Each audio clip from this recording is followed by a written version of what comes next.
নবী সাল্লাল্লাহু আলাইহি ওয়াসাল্লাম কাবা ঘরে নামাজ পড়ছেন। আবু জেহেল নাম শুনেছেন? আবু জেহেল দেখে ফেলেছে, এসে নবী সাল্লাল্লাহু আলাইহি ওয়াসাল্লামকে আঘাত করেছে, একটা ঘুষি দিয়েছিল। আল্লাহ রাসূল সাল্লাল্লাহু আলাইহি ওয়াসাল্লাম কিচ্ছু বলেন নাই।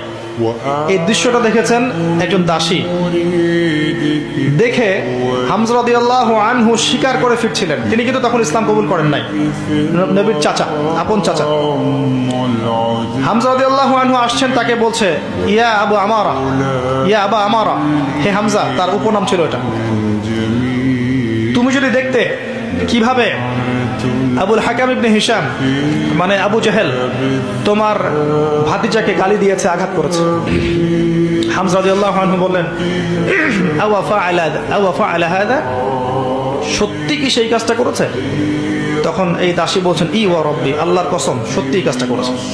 তখন তিনি ঘোড়া ছুটিয়ে কাবা ঘরে গেলেন, গিয়ে দেখলেন আবু জেহেল দাঁড়িয়ে আছে সবার সামনে, কাবা ঘরে সবার সামনে আবু জেহেলের কলার ধরে তাকে প্রচন্ড জোরে একটা ঘুষি দিয়ে বললেন যে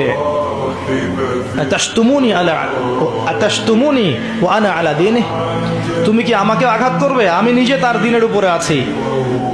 আকুলু মা ইয়াকুল, ও যা বলে, আমার ভাতিজা যা বলে আমিও তাই বলি।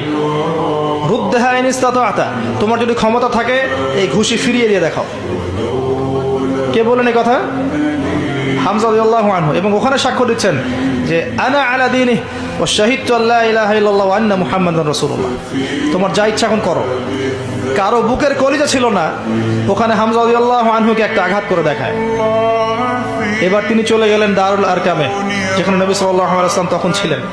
সেখানে গিয়ে বলছেন ইয়া ইবনে আখি, হে আমার ভাতিজা, কুনতু আনসুরুকা লিল হামিয়া, আমি এর আগ পর্যন্ত তোমাকে আত্মীয়তার সম্পর্কের কারণে সাহায্য করেছি। আলান, আজকে থেকে আনসুরুকা লিল ইসলাম, আমি তোমাকে ইসলামের জন্য সাহায্য করব।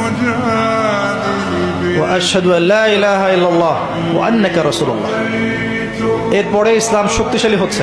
এই দৃশ্যটা দেখেছে ওমর রাদিয়াল্লাহু আনহু।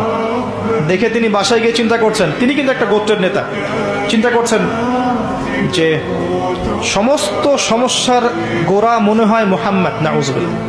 যদি তাকে আমি হত্যা করে ফেলি এবং হত্যা করে আমি আমাকে এই বনু হাশেমের কাছে সোপর্দ করি, তাহলে সব সমস্যার সমাধান। এভাবে তিনি কোষমুক্ত তরোয়াল নিয়ে বের হলেন। আপনারা জানেন ঘটনা। বের হলেন তাকে হত্যা করতে। পথে শুনলেন তার বোন এবং ভগ্নিপতি ইসলাম কবুল করেছে। ওখানে গেলেন, দরজার বাইরে থেকে শুনছেন কোরআনের আওয়াজ শোনা যাচ্ছে। কোন সূরা? তাহা, মা আনজালনা আলাইকাল কিতাবা